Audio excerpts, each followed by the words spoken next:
નહીં ચકરાઈને જુઓ, માથા ભારે હોવાનો વેમ એક પલમાં દૂર થાય. અને અમે બે ભાઈઓ ભેગા હોય ને મારા કલેજા, તો તમારાથી રૂવાડું ખાતું ન થાય હો.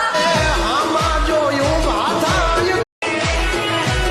કે કતરાઈને નહીં ચકરાઈને જુઓ, માથા ભારે હોવાનો વેમ એક પલમાં દૂર થાય. અને અમે બે ભાઈઓ ભેગા હોય ને મારા કલેજા, તો તમારાથી રૂવાડું ખાતું ન થાય હો.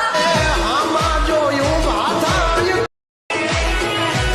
કે કતરાઈને નહીં ચકરાઈને જુઓ, માથા ભારે હોવાનો વેમ એક પલમાં દૂર થાય.